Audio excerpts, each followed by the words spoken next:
Kamusta na mga pet malong Pinoy? So nandito tayo ngayon sa RD Tagaytay. So mga sa may hindi nakakaalam ng RD Tagaytay, nandito lang po, malapit lang yan sa City Hall ng Tagaytay.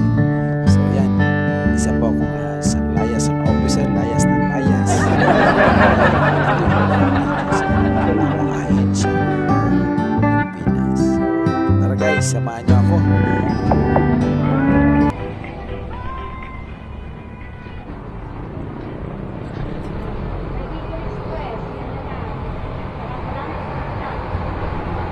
Ano to, te? Ha? 75 isang order. Ano yan? Patapit, paksiw. Ah, paksiw. Office. Ito. Office steak. Ano gusto mo? Ito na lang? Ito na lang.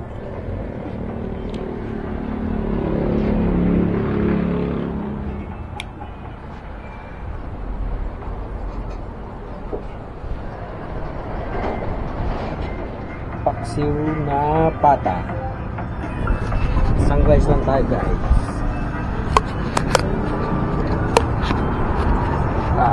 Ito muna natin.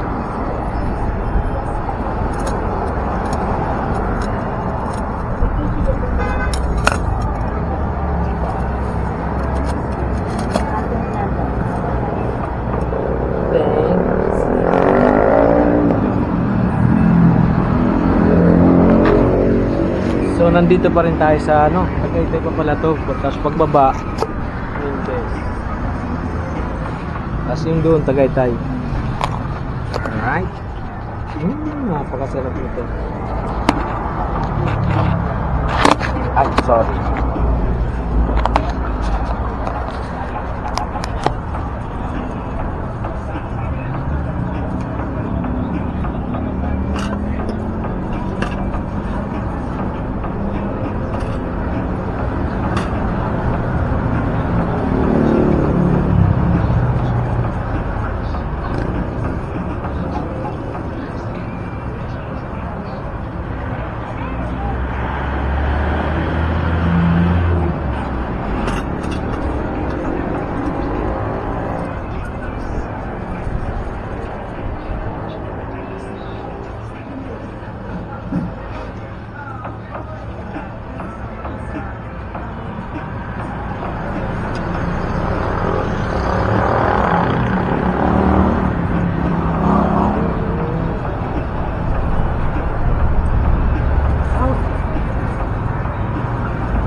Sarap ng paksiw ni ate ah.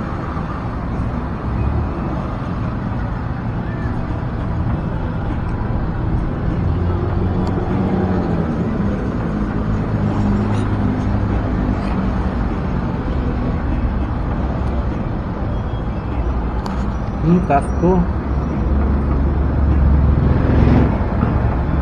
Hindi tit.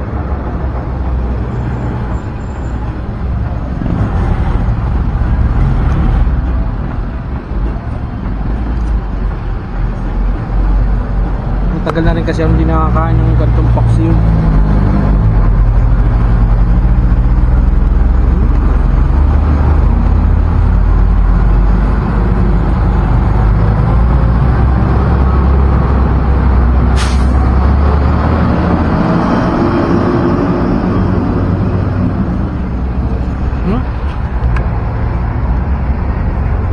KFC.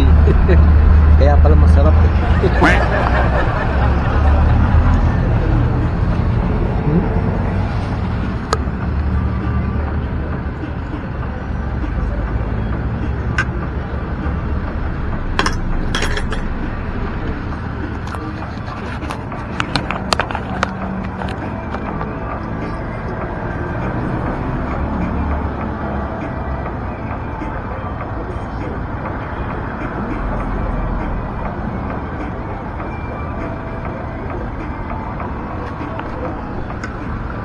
May ano ako, may security guard.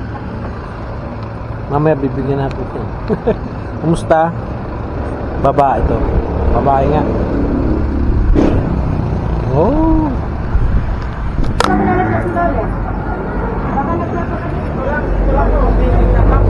Masarap na yung paksiw. Sarap. Saan ba ito? Ayan, papuntang Tagaytay. Mendez. Kabayan Bakery. Nandito si ate. Big shoutout nga pala dito sa sticker na to na pinagawa ko. Ito yung first time kong sticker na pinagawa sa kanila. Ito yun. Ito yung shop na to. Te, dikitan ko ha.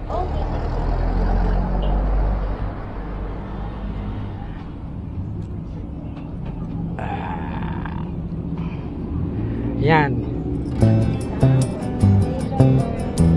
Ayan. Sipag ni ate. Kung gusto nyo kumain ng masarap na lutong bahay dito sa may bandang baba ng ano te, Crossing Mendez. Ayan.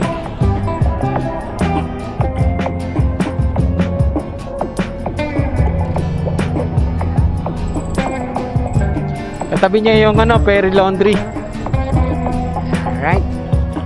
At Kabayan Bakery.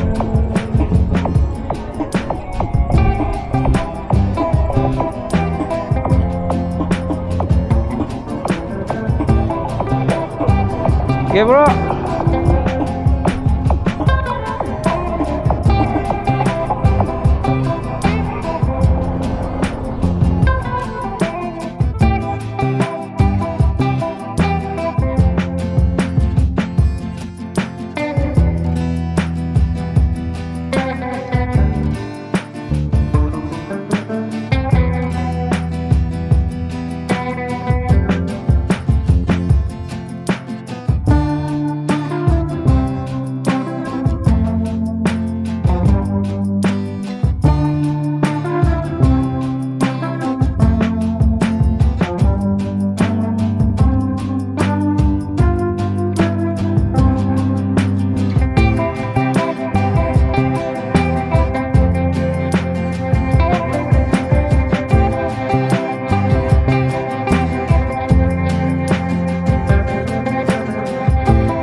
Bibili tayo kahit talagang 50 pesos na luya.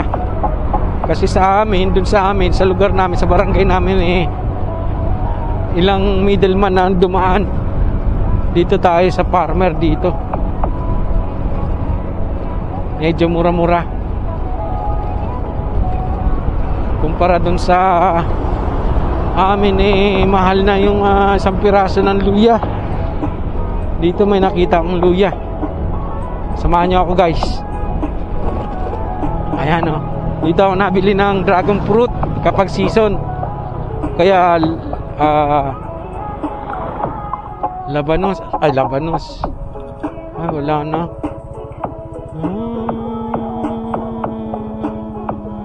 Teka lang, park muna tayo. Baka makabili tayong luya.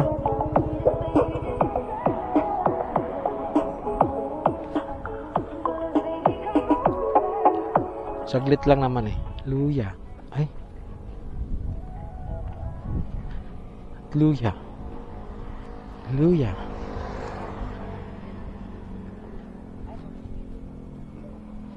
Te, wala ng luya? Ay, wala. Dumaan kayo doon, wala kayong nakita.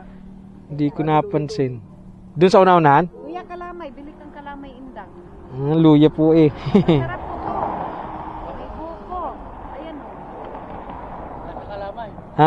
Oo. Yan, ganyan. Kalamay indang na may buko malagkit. Sarap sana kaso lang Ayan o. sugar eh. Magkano po isa? 3.50 ang ganiri. Umuro na yan, oh. Iyo, pasalubong mo. Sarap yan. Salubong sa iyong Sarap dagdag. yan. Sige, sige. Balot tayo, balot. Sarap yan. O, Nandoon mo sa kwan. May nagtitinda lawyer ron. Luya? doon sa ano po, mataas. May nadadaanan nga po doon kay ano? Doon sa banda road. Kay Lingdo. Mhm. Thank you po. Tagal naman ni Kuya Rooney. Sige, salamat eh.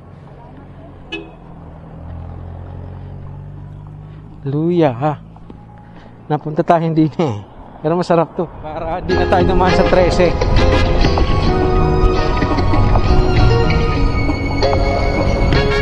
Alright.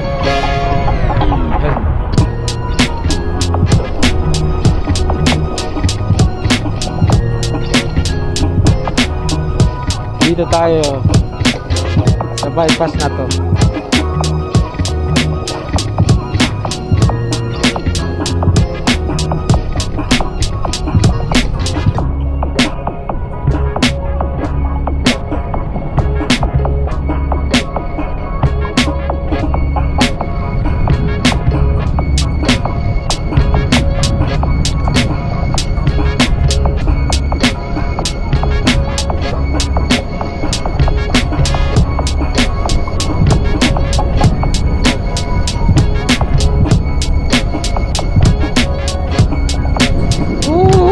Sarap.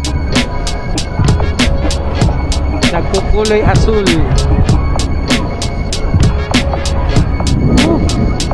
Napakaganda talaga ng kalikasan. Parang ibang enerhiyang nakakabibigay sa atin ito eh. Mas lalo kapag nasa mga tahimikang lugar, sa dagat, ilog, sa nature na talagang bibihira lang yung mga tao. Para nangungusap kasi sa pakiramdam yun eh. Oo, yun ang experience ka. Iba yung enerhiya na, kasi di ko masabi sa inyo, para siyang konektado talaga sa tao. Kaya sana wag nating abusuhin at sirain ng ating kalikasan.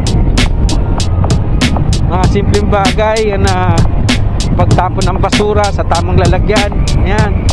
Wag nating kapag nag-camping kayo o pumunta kayo sa isang lugar, kung anong dala nyo, iuwi nyo, lagay nyo sa bag nyo. Wag nyo ikakalat at wag kayo mag-iiwan ng marka. Dahil sila, hindi naman sila nag-iiwan ng marka sa inyo eh. Alright? Kahit mga maliliit na plastic, sana dali natin, ilagay natin sa bulsa. Tapos, alright. Napakaganda ng ako gusto ko mag solo camping kung may pagkakataon lang. At syempre hindi naman ganun kalakihan ng ating kita, at hindi naman pa tayo sumasahod sa ating libangan. Tulungan nyo ako mga guys para maabot natin yung pangarap. Pangarap ng bawat isang tao na maging matagumpay sa buhay, makatawid sa kabilang tulay. Ito yung mga nararanasan ng bawat isa sa atin. Dumaraan man tayo sa mga pagsubok, pero tuloy lang, itawid lang natin. Huwag na tayo tumingin sa baba, diretso lang. Malalagpasan din natin yan. Bet malong Pinoy tayo eh. Diba? Alright, dito na tayo at kakaliwa tayo.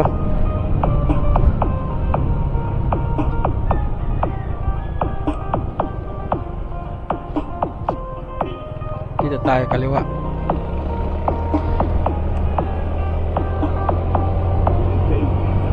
Pakonchu, Barangay Konchu.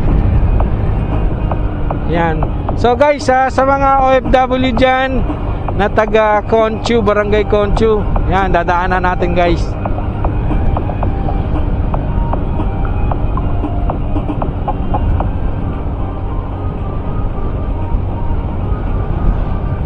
Direct montage muna. Alright.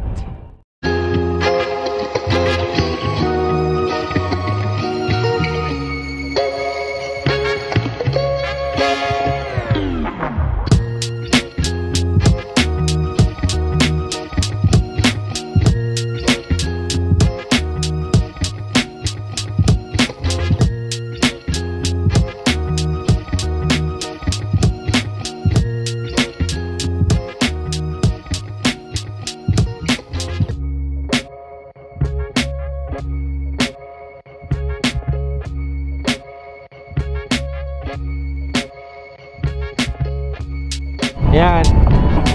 Pinapaliguan yan dyan sa baba eh. Yan o.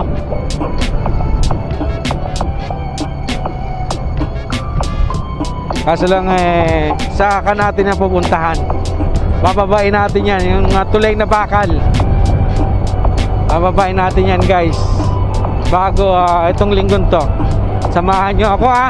Abangan nyo yung ating susunod na upload dyan sa tulay na bakal na yan. Dito sa 13 Martires City. First time ko magpapagawa ng sticker dito. Yan, dito yan sa Kawit. First time ko, kaya dito try.